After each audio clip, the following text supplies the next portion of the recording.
शालू की इधर उधर दौड़ती सरसरी नजरें थोड़ी दूर एक पेड़ की ओट में खड़ी बुढ़िया पर ठहर गई। ओह, फिर वही बुढ़िया, क्यों इस तरह से उसके घर की ओर ताकती है? शालू की उदासी बेचैनी में तब्दील हो गई। मन में शंकाएं पनपने लगी। इससे पहले भी शालू उस बुढ़िया को 3 से 4 बार नोटिस कर चुकी थी। 2 महीने हो गए थे शालू को पूना से गुड़गांव शिफ्ट हुए, मगर अभी तक एडजस्ट नहीं हो पाई थी। सब कुछ कितना सुव्यवस्थित चल रहा था पूना में। उसकी अच्छी जॉब थी, घर संभालने के लिए अच्छी मेड थी, जिसके भरोसे वो घर और रसोई छोड़कर सुकून से ऑफिस चली जाती थी। घर के पास ही बच्चों के लिए एक अच्छा सा डे केयर भी था। स्कूल के बाद दोनों बच्चे शाम को उसके ऑफिस से लौटने तक वहीं रहते। लाइफ बिल्कुल सेट थी, मगर सुधीर के एक तबादले की वजह से सब गड़बड़ हो गया। 2 दिन बाद सुधीर टूर से वापस आए तो शालू ने उस बुढ़िया के बारे में बताया। सुधीर को भी कुछ चिंता हुई। ठीक है, अगली बार कुछ ऐसा हो तो वॉचमैन को बोलना, वो उसका ध्यान रखेगा, वरना फिर देखते हैं, पुलिस कंप्लेन कर सकते हैं। कुछ दिन ऐसे ही गुजर गए। शालू का घर को दोबारा ढर्रे पर लाकर नौकरी करने का संघर्ष जारी था, पर इससे बाहर आने की कोई सूरत नजर नहीं आ रही थी। एक दिन सुबह शालू ने टेरेस से देखा, वॉचमैन उस बुढ़िया के साथ उनके मेन गेट पर आया हुआ था। सुधीर उससे कुछ बात कर रहे थे। पास से देखने पर उस बुढ़िया की सूरत कुछ जानी पहचानी सी लग रही थी। शालू को लगा उसने ये चेहरा कहीं और भी देखा है, मगर कुछ याद नहीं आ रहा था। बात करके सुधीर घर के अंदर आ गए और वो बुढ़िया मेन गेट पर ही खड़ी रही। अरे, ये तो वही बुढ़िया है जिसके बारे में मैंने आपको बताया था। ये यहाँ क्यों आई है? शालू ने चिंतित स्वर में सुधीर से पूछा। बताऊंगा तो आश्चर्यचकित रह जाओगी। जैसा तुम उसके बारे में सोच रही थी वैसा कुछ भी नहीं है। जानती हो वो कौन है? शालू का विस्मित चेहरा आगे की बात सुनने को बेकरार था। वो इस घर की पुरानी मालकिन है। क्या? मगर ये घर तो हमने मिस्टर शांतनु से खरीदा है। ये लाचार बेबस बुढ़िया उसी शांतनु की अभागी माँ है, जिसने पहले धोखे से सब कुछ अपने नाम करा लिया और फिर ये घर हमें बेचकर विदेश चला गया, अपनी बूढ़ी माँ गायत्री देवी को एक वृद्धाश्रम में छोड़कर। छी, कितना कमीना इंसान है। देखने में तो बड़ा शरीफ लग रहा था। सुधीर का चेहरा वितृष्णा से भर उठा। वहीं शालू याददाश्त पर कुछ जोर डाल रही थी। हाँ, याद आया। स्टोर रूम की सफाई करते हुए इस घर की पुरानी नेम प्लेट दिखाई दी थी। उस पर गायत्री निवास लिखा था। वही एक राजसी ठाट बाट वाली महिला की पुरानी फोटो भी थी। उसका चेहरा ही इस बुढ़िया से मिलता था। तभी मुझे लगा था कि इसे कहीं तो देखा है, मगर अब ये यहाँ क्यों आई है? क्या घर वापस लेने?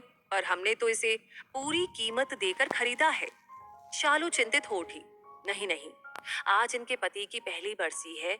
ये उस कमरे में दिया जलाकर प्रार्थना करना चाहती है जहां उन्होंने अंतिम सांस ली थी। इससे क्या होगा? मुझे तो इन बातों में कोई विश्वास नहीं। तुम्हें ना सही, उन्हें तो है, और अगर हमारी हाथ से उन्हें थोड़ी सी खुशी मिल जाती है तो हमारा क्या घट जाएगा? ठीक है, आप उन्हें बुला लीजिए। अनमने मन से ही सही, मगर शालू ने हाँ कह दी। गायत्री देवी अंदर आ गई। क्षीण काया, तन पर पुरानी सूती धोती, बड़ी बड़ी आंखों के कोरों में कुछ जमे, कुछ पिघले से आंसू। अंदर आकर उन्होंने सुधीर और शालू को ढेरों आशीर्वाद दिए। नजरें भर भर कर उस पराये घर को देख रही थी जो कभी उनका अपना था। आंखों में कितनी स्मृतियां, कितने सुख और कितने ही दुख एक साथ तैर आए थे। वो ऊपर वाले कमरे में गई। कुछ देर आंखें बंद कर बैठी रही। बंद आंखें लगातार रीस रही थी। फिर उन्होंने दिया जलाया, प्रार्थना की और फिर वापस से दोनों को आशीर्वाद देते हुए कहने लगी। मैं इस घर में दुल्हन बनकर आई थी। सोचा था अर्थी पर ही जाऊंगी, मगर स्वर भर्रा आया था। यही कमरा था मेरा। कितने साल हंसी खुशी बिताए हैं यहाँ अपनों के साथ। मगर शांतनु के पिता के जाते ही महिला की आंखें पुनः भर आई। शालू और सुधीर निशब्द बैठे रहे। थोड़ी देर घर से जुड़ी बातें कर गायत्री देवी भारी कदमों से उठी और चलने लगी। पैर जैसे इस घर की चौखट छोड़ने को तैयार ही न थे, पर जाना तो था ही। उनकी इस हालत को वो दोनों भी महसूस कर रहे थे। आप जरा बैठिए, मैं अभी आती हूँ। शालू गायत्री देवी को रोककर कमरे से बाहर चली गई और इशारे से सुधीर को भी बाहर बुलाकर कहने लगी। सुनिए, मुझे एक बड़ा अच्छा सा आइडिया आया है, जिससे हमारी जिंदगी भी सुधर जाएगी और इनके टूटे दिल को भी आराम मिल जाएगा। क्यों ना हम इन्हें यहीं रख ले? अकेली है, बेसहारा है और इस घर में इनकी जान बसी है। यहाँ से कहीं जाएगी भी नहीं और हम यहाँ वृद्धाश्रम से अच्छा ही खाने पहनने को देंगे उन्हें। तुम्हारा मतलब है नौकर की तरह? नहीं नहीं, नौकर की तरह नहीं, हम इन्हें कोई तनख्वाह नहीं देंगे। काम के लिए तो मेड भी है। बस ये घर पर रहेंगी तो घर के आदमी की तरह मेड पर आने जाने वालों पर नजर रख सकेंगी, बच्चों की देखभाल कर सकेंगी। ये घर पर रहेंगी तो मैं भी आराम से नौकरी पर जा सकूंगी। मुझे भी पीछे से घर की, बच्चों के खाने पीने की टेंशन नहीं रहेगी। आइडिया तो अच्छा है, पर क्या ये मान जाएंगी? क्यों नहीं? हम इन्हें उस घर में रहने का मौका दे रहे हैं जिसमें उनके प्राण बसे हैं, जिसे ये छुप छुप कर देखा करती हैं। और अगर कहीं मालकिन बनकर घर पर अपना हक जमाने लगी तो क्या निकाल बाहर करेंगे? घर तो हमारे ही नाम है। ये बुढ़िया क्या कर सकती है? ठीक है, तुम बात करके देखो। सुधीर ने सहमति जताई। शालू ने संभल कर बोलना शुरू किया। देखिए, अगर आप चाहे तो यहाँ रह सकती हैं। बुढ़िया की आंखें इस अप्रत्याशित प्रस्ताव से चमक उठी। क्या वाकई में मैं इस घर में रह सकती हूँ? लेकिन फिर बुझ गई। आज के जमाने में जहाँ सगे बेटे ने ही उन्हें घर से ये कहते हुए बेदखल कर दिया कि अकेले बड़े घर में रहने से अच्छा उनके लिए वृद्धाश्रम में रहना होगा, वहां ये पराये लोग उसे बिना किसी स्वार्थ के क्यों रखेंगे? नहीं नहीं, आपको नाहक ही परेशानी होगी। परेशानी कैसी? इतना बड़ा घर है और आपके रहने से हमें भी आराम हो जाएगा। हालांकि दुनियादारी के कटु अनुभवों से गुजर चुकी गायत्री देवी शालू की आंखों में छिपी मंशा समझ गई, मगर उस घर में रहने के मोह में वो मना न कर सकी। गायत्री देवी उनके साथ रहने आ गई और आते ही उनके सधे हुए अनुभवी हाथों ने घर की जिम्मेदारी बखूबी संभाल ली। सभी उन्हें अम्मा कहकर ही बुलाते। हर काम उनकी निगरानी में सुचारू रूप से चलने लगा। घर की जिम्मेदारी से बेफिक्र होकर शालू ने भी नौकरी ज्वाइन कर ली। साल भर कैसे बीत गया पता ही नहीं चला। अम्मा सुबह दोनों बच्चों को उठाती, तैयार करती, मान मनुहार कर खिलाती और स्कूल बस तक छोड़ती। फिर किसी कुशल प्रबंधक की तरह अपनी देखरेख में बाई से सारा काम कराती। रसोई का वो स्वयं खास ध्यान रखने लगी। खासकर बच्चों के स्कूल से आने के वक्त वो नित नए स्वादिष्ट और पौष्टिक व्यंजन तैयार कर देती।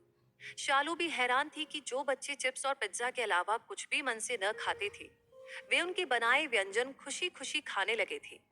बच्चे अम्मा से बेहद घुल मिल गए थे। उनकी कहानियों के लालच में कभी देर तक टीवी से चिपके बिस्तर में पहुंच जाते। अम्मा अपनी कहानियों से बच्चों में एक और जहां अच्छे संस्कार डाल रही थी, वहीं हर वक्त टीवी देखने की बुरी आदत से भी दूर ले जा रही थी।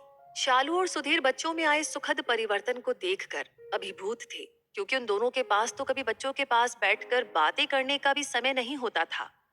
पहली बार शालू ने महसूस किया कि घर में किसी बड़े बुजुर्ग की उपस्थिति, नानी दादी का प्यार बच्चों पर कितना सकारात्मक प्रभाव डालता है। उसके बच्चे तो शुरू से ही इस सुख से वंचित रहे, क्योंकि उनके जन्म से पहले ही उनकी नानी और दादी दोनों गुजर चुकी थी। आज शालू का जन्मदिन था। सुधीर और शालू ने ऑफिस से थोड़ा जल्दी निकलकर बाहर डिनर करने का प्लान बनाया था। सोचा था बच्चों को अम्मा संभाल लेंगी, मगर घर में घुसते ही दोनों हैरान रह गए। बच्चों ने घर को गुब्बारों और झालरों से सजाया हुआ था। वहीं अम्मा ने शालू की मनपसंद डिशेस और केक बनाए हुए थे। इस सरप्राइज बर्थडे पार्टी, बच्चों के उत्साह और अम्मा की मेहनत से शालू अभिभूत हो उठी और उसकी आंखें भर आई। इस तरह के वीआईपी ट्रीटमेंट की उसे आदत नहीं थी और इससे पहले बच्चों ने कभी भी उसके लिए ऐसा कुछ खास किया भी नहीं था। बच्चे दौड़कर शालू के पास आ गए और जन्मदिन की बधाई देते हुए पूछा, आपको हमारा सरप्राइज कैसा लगा? बहुत अच्छा। इतना अच्छा कि क्या बताऊं, कहते हुए उसने बच्चों को बाहों में भरकर चूम लिया। हमें पता था आपको अच्छा लगेगा। अम्मा ने बताया था कि बच्चों द्वारा किया गया छोटा सा प्रयास भी मम्मी पापा को बहुत बड़ी खुशी देता है, इसीलिए हमने आपको खुशी देने के लिए ये सब किया। शालू की आंखों में अम्मा के लिए कृतज्ञता छा गई। बच्चों से ऐसा सुख तो उसे पहली बार ही मिला था, और वो भी उन्हीं के संस्कारों की वजह से। केक काटने के बाद गायत्री देवी ने अपने पल्लू में बंधी लाल रुमाल में लिपटी एक चीज निकाली और शालू की ओर बढ़ा दी। ये क्या है अम्मा? तुम्हारे जन्मदिन का उपहार। शालू ने खोलकर देखा तो रुमाल में सोने की चेन थी। वो चौंक पड़ी। ये तो सोने की मालूम होती है। हाँ बेटी, सोने की ही है। बहुत मन था कि तुम्हारे जन्मदिन पर तुम्हें कोई तोहफा दूं। कुछ और तो नहीं है मेरे पास, बस यही एक चेन है जिसे संभाल कर रखा था। मैं अब इसका क्या करूंगी? तुम पहनना, तुम पर बहुत अच्छी लगेगी। शालू की अंतरात्मा उसे कचोटने लगी, जिसे उसने लाचार बुढ़िया समझकर स्वार्थ से तत्पर हो अपने यहाँ आश्रय दिया। उनका इतना बड़ा दिल कि अपने पास बचे इकलौते स्वर्ण धन को भी वो उसे सहज ही दे रही है। नहीं नहीं अम्मा, मैं इसे नहीं ले सकती। ले ले बेटी, एक माँ का आशीर्वाद समझकर रख ले। मेरी तो उम्र भी हो चली, क्या पता तेरे अगले जन्मदिन पर तुझे कुछ देने के लिए मैं रहूं भी या नहीं। नहीं अम्मा, ऐसा मत कहिए। ईश्वर आपका साया हमारे सिर पर सदा बनाए रखे। ये कहकर शालू उनसे ऐसे लिपट गई जैसे बरसों बाद कोई बिछड़ी बेटी अपनी माँ से मिल रही हो। वो जन्मदिन शालू कभी नहीं भूली, क्योंकि उसे उस दिन एक बेशकीमती उपहार मिला था, जिसकी कीमत कुछ लोग बिल्कुल नहीं समझते, और वो है निस्वार्थ मानवीय भावनाओं से भरा माँ का प्यार। वो जन्मदिन गायत्री देवी भी नहीं भूली, क्योंकि उस दिन उनकी उस घर में पुनर्प्रतिष्ठा हुई थी। घर की बड़ी आदरणीय एक माँ के रूप में जिसकी गवाही उस घर के बाहर लगाई गई, वो पुरानी नेम प्लेट भी दे रही थी, जिस पर लिखा था गायत्री निवास। तो दोस्तों, अगर इस वीडियो को देखकर आपकी भी आंखें थोड़ी सी नम हो गई हो, तो अकेले में 2 मिनट चिंतन करें कि पाश्चात्य संस्कृति की होड़ में हम अपनी मूल संस्कृति को भुलाकर बच्चों की उच्च शिक्षा पर तो सभी का ध्यान केंद्रित है, किंतु उन्हें संस्कारवान बनाने में हम पिछड़ते जा रहे हैं। कहानी अच्छी लगी हो तो हर उस माँ तक शेयर कीजिए जो अपने बच्चों को संस्कारवान बनाना चाहती है। दोस्तों, इस वीडियो से आपको क्या सीख मिली, आप क्या महसूस करते हैं, हमें अपनी राय जरूर बताएं। आपका हर एक लाइक, हर एक कमेंट, हर एक शेयर हमें इंस्पायर करता है ऐसी कहानियां आप तक पहुंचाने के लिए।